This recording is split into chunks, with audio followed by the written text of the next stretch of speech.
A while back I did a few videos on riding as we get older. I started off by talking about the motorcycles that we might want to choose. In particular, I was talking about potentially downsizing your motorcycle, and of course I threw in a few statistics about how motorcycle deaths are rising. At the same time, our ridership is getting older.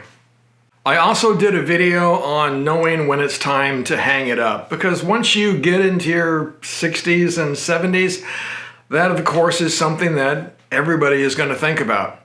The average person starts to go downhill at the age of 66 years old, so it's essential that we as motorcyclists keep track of where we are. How is our strength? How is our balance? Right? Are we still thinking properly? Can we react in time? Those are all things that, of course, we need to think about. Still, another video was about the attitudes and behaviors that I have adopted to help keep me safe out there while I'm riding, and also, hopefully, to keep me riding into my 70s and even 80s. Now, of course, doing those videos and many others about riding while we get older, I get a lot of great questions, and one that is repeated very often goes something like this.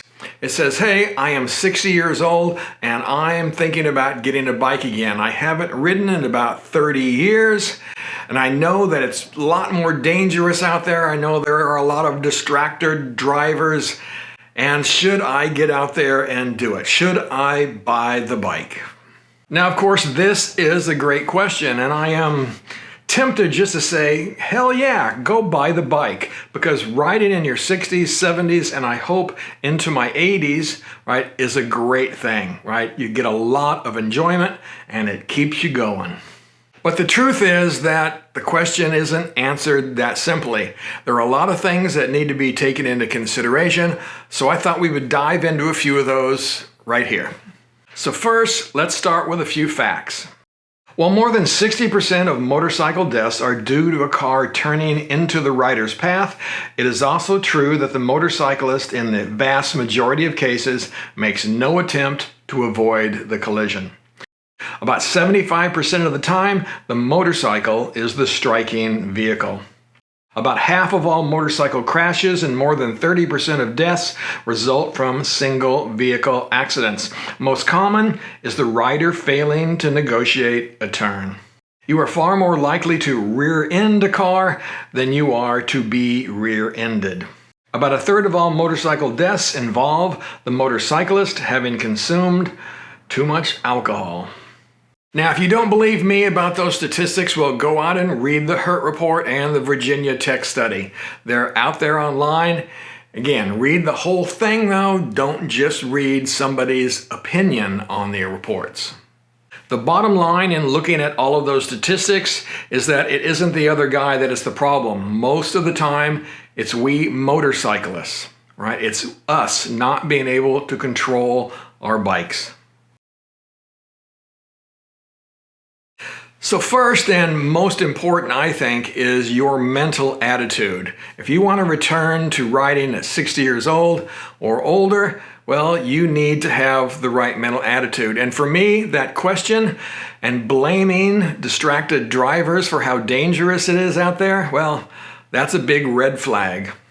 Now, this is going to be a little bit of tough love, but if you go out there and you're scared, you think that your safety is in the hands of all of these other people, like those crazy drivers, well, then you shouldn't buy the bike. Again, for me, you shouldn't be riding scared. You need to be able to ride confidently, not overconfident, not lack of caring, but you need to have confidence in your skills and ability to handle the motorcycle.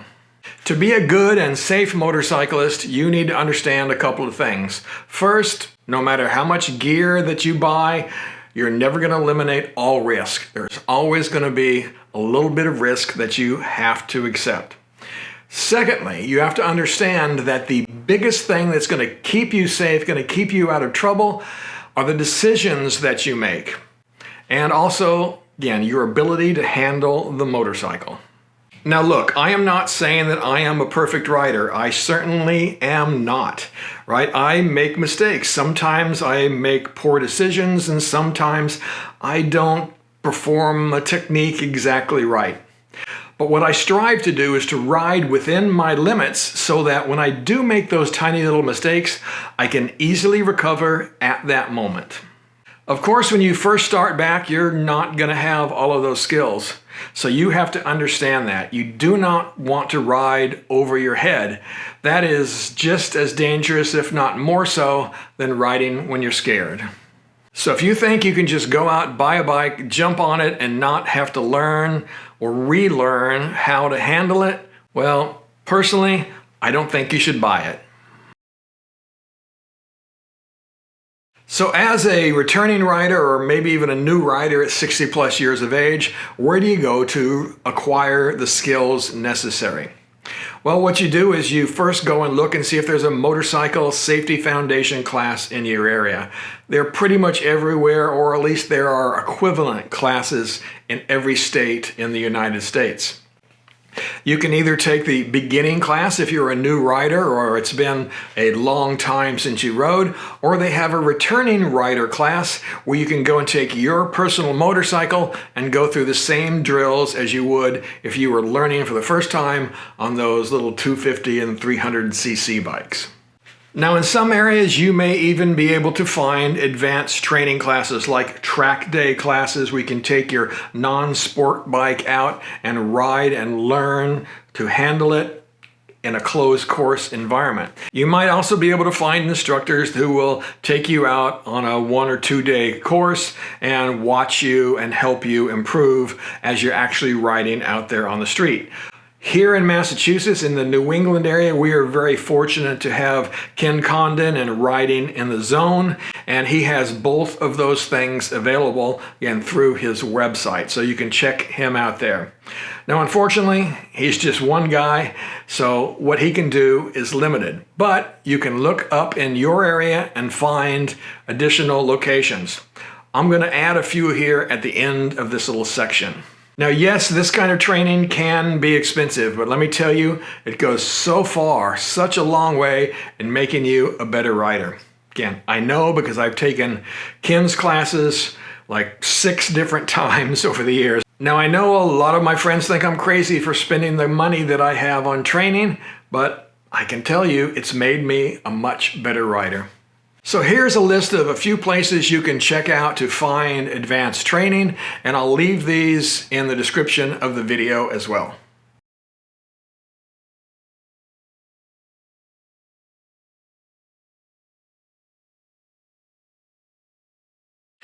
So building on this training theme, is essential that as a returning rider, you understand that safety is not passive. I mean, I am an ATGAT guy. I wear all of the gear all of the time. But I wear a helmet, I wear jackets, pants, good boots, good gloves, again, pretty much all the time I ride. Now, I say pretty much because while I'm out on a trip and I just want to ride down to a restaurant, well, I might go down in jeans and street shoes. But again, that's very rare, but we have to be realistic. So along with wearing good protective gear, I try to make myself as visible as possible. I usually have big LED amber lights that I put on my motorcycles to help me be seen. It differentiates me from a car out there. I also have a high-vis jacket that I wear. Now, the one thing about all of this stuff that we just talked about, though, is this is all passive. Right? Wearing a white helmet is another thing that you can do to make yourself more visible. But again, this is all passive things. What really is going to keep you safe is what we just talked about before, and that's the decisions that you make, and again, your skill in handling your motorcycle. So I guess what I'm trying to say here is that if you are going out and spending $1,000 on an airbag, but you won't go out and spend $1,000 on getting yourself trained and learning how to handle your motorcycle better, well, I think your priorities are all backwards. All right, so next, let's talk about your physical body. Right? You, of course, being a 60-plus-year-old guy like me, need to make sure that you can physically handle the demands of riding a motorcycle. That means being able to sit comfortably, not in pain on the motorcycle, that may mean modifying your bike so that it fits your body better. Right, you also need to make sure that you're strong enough, right, to hold that bike up at a stop sign, to back that bike up when it's necessary to do so.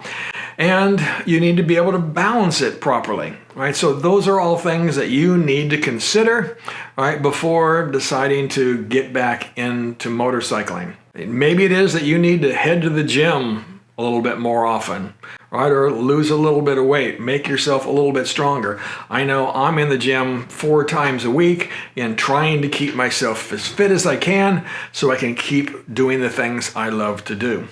Now, fortunately for those of us who cannot handle a 2-wheeled vehicle, there are trikes that are available, right? A standard trike from something like Harley Davidson or a Gold Wing trike, but also there are things like the Can-Am Spyders. So don't be ashamed if you need to go to something like that. So now let's talk about picking the right motorcycle. And of course, that's going to be an individual decision. I mean, I have 2 bikes here in my garage, both of them Triumphs. One of them is a Triumph Tiger 1200 GT Explorer. That's my main touring bike, right? And I got that because it's really comfortable getting out and doing long days in the saddle, and it can carry a lot of gear. And also it has a shaft drive, so it's very low maintenance, because I don't like cleaning chains while I'm out riding on a trip. Now, the other bike that I have, though, is a Triumph Scrambler 400X. That's, well, a couple hundred pounds lighter than that 600-pound Tiger that I have. And I have to tell you, though, that is a lot more fun to ride. It's easier to handle. It's quicker. I can ride just as quickly through some twisties on that small bike as I can on the big one. Right, so depending upon what you want to do, think about getting a smaller bike, because as I said, they are really a lot more fun. Now here's something that I know might be a little bit controversial. People might get a little upset with me, because I know a lot of people like to buy a motorcycle and they see it as an extension of their personality, of their being. Right, but for me, a motorcycle is just a tool, right? I buy the tool for the job, right? That's why I have 2 of them. When I want to get on a tour, I've got one that's better for that. When I want to just ride around the back roads here in New England, well, I got one that's better for that. So for me, this enables me to kind of let go of that need to, constantly worry about scratching the motorcycle. If I don't have scratches on the bike, I haven't been riding it enough, right? I don't worry about cleaning it all the time. Like I said, it's a tool, right? It's there to do a job. And I want it to be in good shape to do that job. Looking at my bike as a tool allows me to just focus on the ride and of the experience of traveling down a beautiful road and seeing just the beautiful places that I've been fortunate enough to travel. Like a good set of wrenches, it doesn't turn the nuts and bolts for me, but it allows me to do the job properly. And as I've said a couple of times in this video, it's essential that you learn to master your tool. I know that came off kind of wrong, but you know what I mean.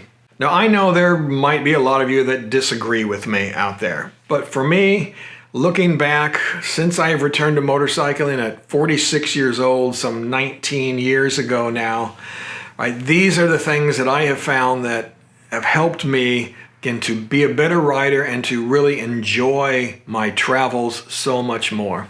If you are 60 years old or more and you're just returning to motorcycling, well, that's awesome. But again, as we've said many times here, just be willing to put in a little bit of work and learn how to do it right. And it'll be so much more rewarding for you. All right, guys, that's it for today. Keep riding safe as usual, and of course, keep squeezing that lemon.